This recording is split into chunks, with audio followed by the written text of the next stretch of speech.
Va, iš tikrųjų, aš labai noriu tave pakalbinti dėl žolynų, vaistažolių ir visą kitą. Pirmiausia, tai žinau, kad žolynai atsirado ne šiaip sau, greičiausiai irgi yra kažkokia priežastis ir yra kažkoks tai faktas ar dar kažkas, tai gal trumpai tiesiog papasakok, kaip jie atsirado tavo gyvenime. Taip, iš tikrųjų, žolynai mano irgi atsirado kartu su vaikais, todėl kad tikrai aš juos mėgau, mylėjau ir visa kita, ir mane mama gydė, ir močiutė tik tai vaistažolėm. Nu, tais laikais tikrai nebuvo ta tradicinė medicina tokia populiari, bet kai atsirado mano vaikai, aš taip pat labai nenorėjau jų. Eilinis peršalimas, eilinė sloga ir jau reikia mikstūros, jau reikia ir nesupratau, kam to reikia, kada vaikas tikrai gali išgyti. Ir tada dar labiau pradėjau, o ko toliau į mišką, tuo daugiau medžių. Supratau. O tai tu pati augini ar daugiau renki ten miškuose, pievose, kaip tas vyksta? Taip, iš tikrųjų daugiau renku, gal procentaliai tikrai daugiau renku ir auginu tikrai nedaug, tas pačias populiariausias medetka, šalavijas, dedešva, serentis, nu, bet tokios, va, kur tikrai va darželiuose. Tikrai senovės lietuvių darželiuose buvo žolynai, kurie kvapui, grožiui ir sveikatai. Tikrai mūsų močiutės eidavo pirmiausiai į savo darželį. Supratau, jums tai iš vis gerai čia, kačerginė. Taip, tikrai aš jau dabar, ko gero, reikia bijoti ne kelių, ne mašino, labai reikia daugiau bijoti žemės ūkio. Tas tiesa. Tai taip, kad čia tikrai vieta ideali, yra paupys, kur tikrai nėra žemės ūkio, yra miškas ir tikrai man užtenka Kačerginės Zapyškio Pyplių. Supratau. O dar aš atsimenu, anksčiau bent jau pati pasakoju, kad likti edukacijas darydavai ten kažkokias. Taip, ir dabar darau edukacijas, aš tikrai neprirenku tiek tų augalų ir labiau mėgstu, kada pačios mamos ir patys žmonės patys renkasi. Tikrai turiu tiek, kad pabandytų, kad prisipratintų, bet po to reikia patiems. Ir tikrai turiu tokių klientų, kurios paskui ateina su vaikučiais ir einam į pievas. Tam, kad pažinti, kad reikia pažinti. Taip, visiškai be žinių savarankiškai tikrai nerekomenduoju. Supratau. Taip, kad mano pagrindinis tikrai darbas yra edukacija. Supratau. Iš tikrųjų, aš kadangi dirbu po gimdymo su moterim, tai man norėsis pakalbinti būtent apie tą sritį, bet aš dar pirmiausia, man labai yra smalsu. Šiaip visose šalyse liaudės medicinui yra vis tiek kažkokios tai žolės, ten tepalai dar kažkas tai, kas padėdavo po gimdyviniam laikotarpiu atsistatyti. Ar yra Lietuvoje, gal esi žinai kažkokių ar tradicijų, ar ta prasme kažkokios žolių, kurios iš senų senovės visada buvo taikomos, būtent po to pagimdinių laikotarpiu, kad greičiau moteris atsistatytų? Taip, ir vienos žolės buvo nešiai, kad lengviau visą tą laikotarpį pereiti. Tada buvo žolės, kad skatintų gimdymą, jeigu jisai užvėluoja, ir tada, kad atsistatytų. Taip. Oi, konkrečios kažkokias tai žolės, vat konkrečiai, ar nebūdavo ten kažkokių tradicijų, pavyzdžiui, dabar rytų kraštuose būdavo ten tokios, pavyzdžiui, joni garų vonelės. Ką pati manai apie tokį dalyką? Aš nežinau, su garų vonelėm gal čia daugiau tikrai iš rytų. Lietuvoje daugiau buvo sėdimos vonios. Ta prasme, į arbatą tiesiog? Į arbatą tiesiog į arbatą. Ir vaikų, kūdikių, ypač jeigu sunkesnis gimdymas buvo, tiesiog maudydavo paprastojo kiečio arbatoj ar viržių arbatoj. Arbatoj, kažkokia tai silpnesnė, bet iš tikrųjų tai tikrai labai nuramindavo vaikus ir ypač jeigu raumenų traukuliukai po gimdymo, kažkas tai tokio po sunkaus gimdymo, tikrai šitą ir Ir šiaip gimdybei medetkų sėdimos vonios ir iš viso medetka yra kažkas tai unikalaus. Nu, tai sako moteriška žolelė. Moteriška žolelė, bet tikrai jinai yra stipri. Ir tikrai, jeigu nėštumo metu, tikrai aš rekomenduočiau ją tik tai mišiniuose. Kaip sako, kiekviename arbatos puodelėje turėtų būti medetkos žiedas. Žiedas vienas. O yra kažkokios tai kaip vaistažolės ar galų žolelės, kurių tikrai nerekomenduojama naudoti, vartoti, kad nepakenkt nei savo, nei kūdikiui? Taip, yra taip. Yra šalavijas, kuris padeda labai pastoti, jeigu tikrai? Taip. Ir net yra tokia savoka šalavijų vaikai. Tai jeigu yra problema šita, tai taip, bet po to šalavijas viskas. Jisai stimuliuoja gimdos tonusą ir susitraukimus ir viską. Ir va, tas va, pastojimas, nu, va, jisai kažkaip ten tą kelią palengvina. Tai šalavijas tada, va, kai sutraukimus jis daugiau tinka tada jau kai pagimdai? Jo iš viso net nereiktų, nes tada laktacija, tada viskas Supratau. Iš viso. Jį pastojimui. Supratau. Jau yra vaikelis, viskas.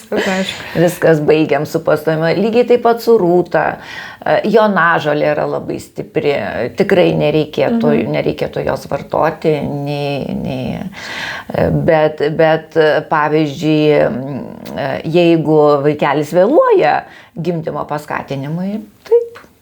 Pačioj pabaigoje tikrai yra, kurios žolės, nu, kad ir tas pats šalavijas, kad pastimuliuoti gimdą, tiesiog susitraukimus ar rūtą, ar kažkaip, nu, čiobrelis. Tikrai nepiknaudžiaukit, labai populiari, bet nepiknaudžiaukit čiobreliu. Kol net ir vaikeliui. Visas vaistažolės galima, praktiškai visas, bet mišiniuose. Bet vat, kai kurių mėtą visiškai išmeskit, pamirškit mėtą kol. Ir laktaciją stabdys, ir susitraukimus gimdos ir viskas tikrai nereikėtų.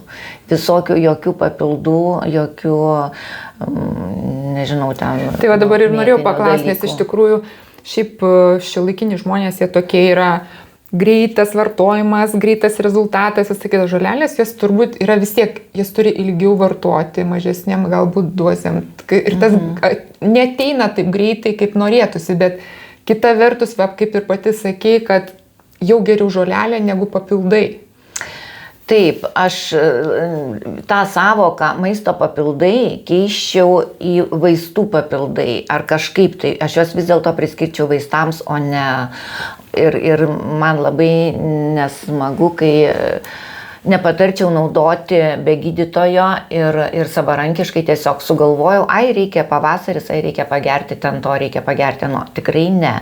Tikrai daugiau žalos pasidarysit, jeigu nebus sukurta aplinka, terpė tų papildų įsisavinimui. Tada jie lieka laisvi, ypač geležis pridaro labai daug, vitaminas D taip pat labai pridaro daug bėdų, jeigu jisai nepasiekia tikslo ir jo yra per daug ir neįsisavinama. Kraujo tyrimai tikrai rodys, kad jo trūksta, bet jo bus sočiai ir jos bus neįsisavinamas. O kaip D vitaminą papildyti organizmą? Maistu, viską maistu. Viską maistu. Googlinkit, darykit, ieškokit, kuris maistas ko labai turi ir tikrai ne. Tikrai ne. Tikrai nerekomenduoju. Jeigu tikrai yra patologija, yra bėda, yra viskas ir gydytojas ištyręs visą jūsų aplinką rekomenduoja, tik tai taip, bet tikrai nesavarankiškai. Daug yra papildų, tikrai yra komercija ir yra sintetiniai. Ir jie, mūsų imuninė sistema, mes esam gamtos vaikai ir mūsų imuninė sistema atpažįsta tai, kas yra natūralu. Tai, kas yra gamtoje. Ir tada įsisavinimas yra praktiškai 100% ir viskas. O sintetikos ir chemijos net pažįsta. Supratau. Dabar, tarkim, moteris pagimdė, ne? Ir vis tiek tas atsistatymas jisai gana ilgas. Yra daug tų visokiausių niuansų. Vienas iš tokių, ar yra kažkokios tai vaistažolės, dar kažkokios žolelės, kurios padėtų išsivalyti gimdai, greičiau susitraukti? Yra tokia avietė, labai mūsų žinoma, ir lapai, ir kambliukai, ir tikrai labai populiari. Ir tikrai nuo senovės yra naudojama, jinai tvarko labai gimdos tonusą, labai gerai būtų net 3 trimestre paskutiniam jau pradėti ją vartoti, kad būtų lengvesnis gimdymas, būtent dėl gimdos tonuso, bus mažiau plyšimų, bus trumpesnis gimdymas. Labai ir po to dar ją ir toliau galima vartoti, todėl kad jinai, gal kažkiek ir tos hormonus patvarko ir laktacijai labai padeda. Tai tikrai avietės, tikrai nepamirškit. Nepamirškit avietės. Dar yra viena žolė, kurios tikrai iš mūsų močiučių darželių. Šiaip jos turbūt natūraliai, šiaip turėtų jinai natūraliai augti, bet gal jau išnaikinta ir neauga. Tai va šita ilgavodegė. Jinai turi pavadinimą, ne ilgavodegė. Šiaip ją vadindavo pabrėžinė dar, nes buvo toks vyskupas Jurgis Pabrėža, kuris gydydavo ir darydavo. Tai net pabrėžinė vadindavo, jos tikras pavadinimas yra šaraderio balanda. Tai jinai stabdo kraujavimą ir taip, tiesiog ir dezinfekuoja ir stabdo kraujavimą ir viską, ir būdavo ypač to Pabrėžos labai mylima žolė ir tikrai labai daug moterų yra išgelbėjęs. Dar yra viena žolė trikertė žvaginė, kur tikrai po gimdymo reiktų bent porą mėnesių jos pagerti. Būtent tam, kad sutvarkytų gimdą, kad greičiau jinai susitrauktų ir kraujavimą. Būtent šito stabdo kraujavimą. Dabar dėl kraujavimo, tai iš tikrųjų irgi yra labai dažna problema, būtent anemija, geležies stoka ir taip toliau, pati sakai, kad geriau tų geležies preparatų nevartoti. Nes iš tikrųjų labai daug moterų susidūrė nes vis tiek daug netenki to kraujo per gimdymą, tai ką pavartoti gerai būtų? Bet iš tikrųjų tada krinta tas hemoglobinas ir gydytojai rekomenduoja vartoti geležį, bet tikrai nereikėtų jos vartoti, o yra mūsų labai pažįstamos, mylimos pikžolės, garšva dilgėlė, juodieji serbentai, juodųjų serbentų lapai, pumpurai. Šita burnotis pamirštas irgi. Burnotis netgi pagal savo cheminę sudėtį labai panašus į motinos pieną. Labai unikali yra. Burnočio čia sėklos. Burnočio žiedai, burnotis. Yra sėklos burnočio, košė. Košė, taip. Viskas, burnotis yra labai unikalus dalykas. Taip pat vartokit, yra vaisiai, šeivamedis, erškėtrožė, gudobelė, visi šaltalankis. Vaisiai visi, ypač taip, C vitamino ir erškėtrožės irgi. Tai kažkas tai unikalaus, mes kažkodėl erškėtrožės labai pamiršom. Ir tai visą geležį tikrai sutvarkys ir tikrai nereikia papildų, todėl kad papildai labai geležies sunkiai, jiems reikia labai ypatingos terpės mūsų organizme. Ir jeigu jie nusėda, jie pridaro daugiau bėdos, taip kaip ir kalcis. Jie netirpus vandenyje ir tiesiog jeigu ten toks, sakykime, kalis yra druskos kokios, jos yra tirpios vandenyje, jos pasišalins, kiek mums nereikės. O tokie dalykai, jie sunkiai pasišalina ir jeigu kaupėsi yra labai negerai. Už tai tikrai, manau, girdėjot, kad geležies preparatus keičia firmas, keičia viską, kad neįsisavina ir jie nepasiekia tikslo. O žiūrėkit, dar mano jaunystės ir jūsų turbūt jaunystės laikais buvo irgi sakoma, kad norint laktacijai pagerinti, gerkit kmynų arbatą su pienu ir būdavo plempiamės ten litrais.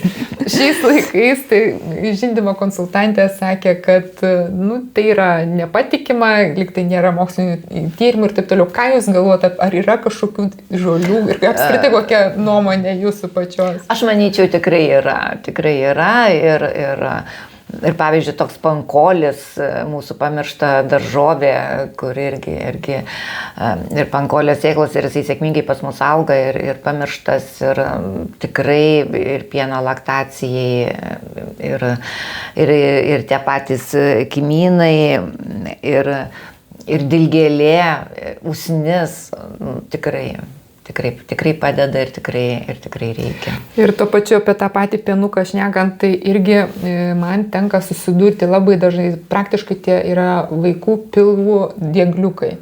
Labai mamos, verkia vaikučiai ir visą kitą. Ir aš galvoju, ar galima, pavyzdžiui, ar yra kažkokia galbūt arbatos, kurias išgėrus, tarkim, veiktų vaiko žarnyną, bet kad nekenktų, kad vis labai švelniai ir visą kitą, bet kad kažkaip tai, kad jam per pieną, ta prasme, būtų kažkas suteikta, kažkokia tai palengvinimas. Tai va, lygiai tas pats pankolis, katžolė, labai nuramins tos diegliukus ir va, jeigu ne mėta, o katžolė, jas kartais jie turi tokio panašumo. Mėta aštresnė. Mėta aštresnė ir mėtos tikrai nerekomenduočiau, to labiau, kad jinai yra šalta žolė ir jinai, skatina gleives ir iš viso mėtos tik tai šalta, karštą vasarą ar kažkaip tikrai su mėtom reikia labai, labai atsargiai su mėtos preparatais.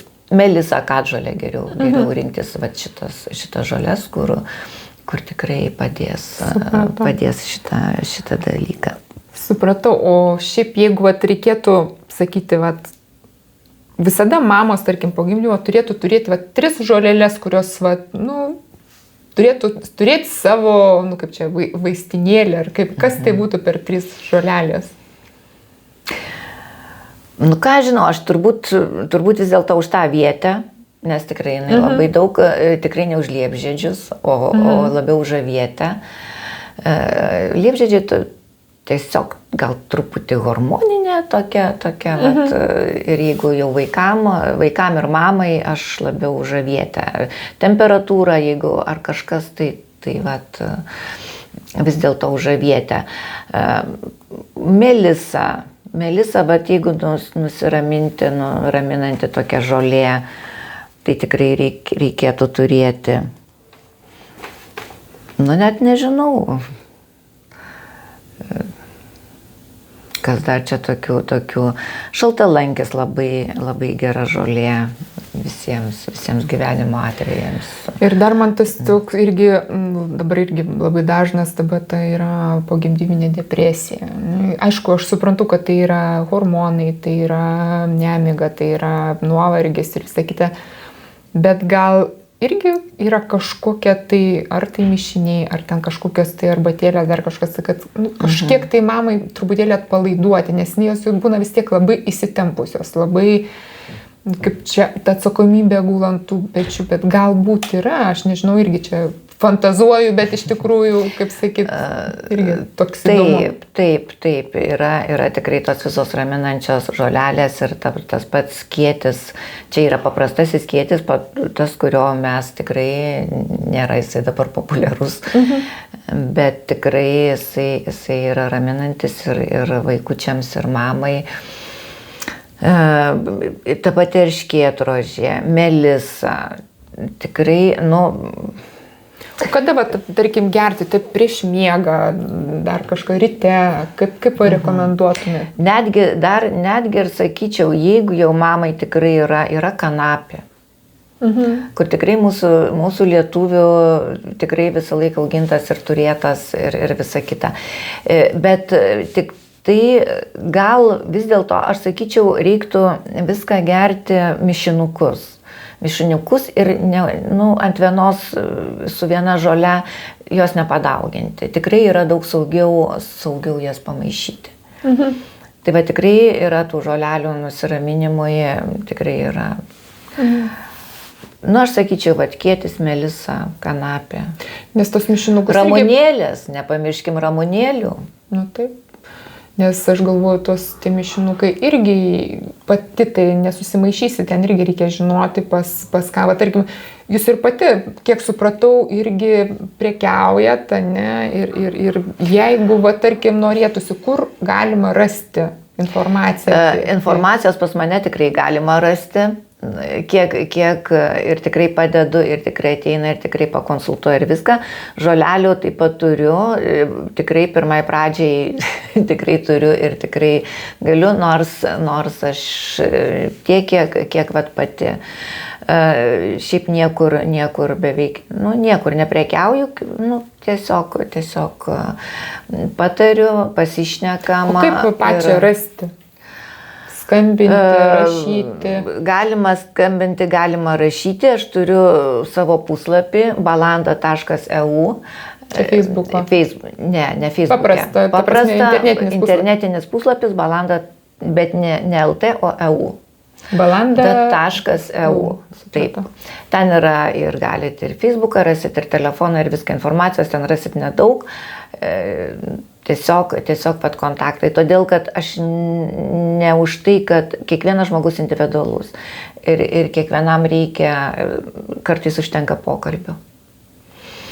Tai ir tikrai mama būna įsigandus ir tikrai jai nieko nereikia, jinai sveika ir viskas yra normalu, tiesiog jinai yra įsigandus. Įsigandusiai pirmas kartas, jinai, Taip, ir iš principo organizmas apskritai, jisai yra linkęs pats atsistatyti. Taip, sako, reikia tik suteikti sąlygas, kad tu galėtum, nes neužblokuoti, ne kažkaip pagadinti, bet tiesiog suteikti sąlygas. Tai teisingas pastebėjimas, nes aš irgi jau ne iš pirmo žmogaus girdžiu, kad sako, tiesiog kartais užtenka pasikalbėti ir galbūt tu ten prisikuri to, ko nėra, o iš tikrųjų nieko ten nėra baisaus. Tikrai nieko nėra ir nieko nėra baisaus. Ir viskas yra paprastai natūralu, jeigu jau kas nors baisaus, tai tikrai gydytojai tą mato ir viską tiesiog, kada mama iš tos euforijos, kad jinai susilauks vaikelio, grįžta namo ir lieka viena ir tada baimės akys didelės. Taip, baisu kažką ne taip padaryti. Baisu kažką ne taip padaryti, bijo dėl vaikelio, bijo viską, jeigu dar kažkas ne taip, jeigu dar neįsimiega, tai tada vėl, prisigalvoja, uždaras ratas ir tikrai užtenka to tokio nusiraminančio pokalbio ir viskas susitvarko. Tai iš principo, kad kažkokia tai specifika būtent būna, kad specialistai ten specializuojasi kažkokie vienoje ar kitoje srityje, pas pačią gali bet kokia užklausa ateiti, ne, kiek suprantu, ar apie vaiką, ar apie pačią mamą, ar ten dar. Tikrai nežinau visko ir gal tikrai nepadėsiu visose atvejuose, bet bent tikrai, kažkaip tikrai, kartais užtenka tikrai pokalbio ir nuraminti tą mamą ir kad tai tikrai nieko nėra baisaus ir manau, jūs irgi tą patį darot. Taip. Kad užtenka to ir jeigu dar kažkokią žolelę pagerti ir viską tikrai nesiūlyčiau imtis ten geležies preparatų ar ten kažko tai ir to stiprio tikrai geriau žolelėm. Taip gal jos nesuveiks taip iš karto, bet tikrai suveiks ir tikrai nuramins ir tikrai bus užtikrintas rezultatas ir tas vaikelis pats, nereikia tos imuninės sistemos irgi ten terrorizuoti. Jinai yra ir viskas ten gerai ir supažindinti tiesiog, o žolelė supažindinimui tikrai tinka.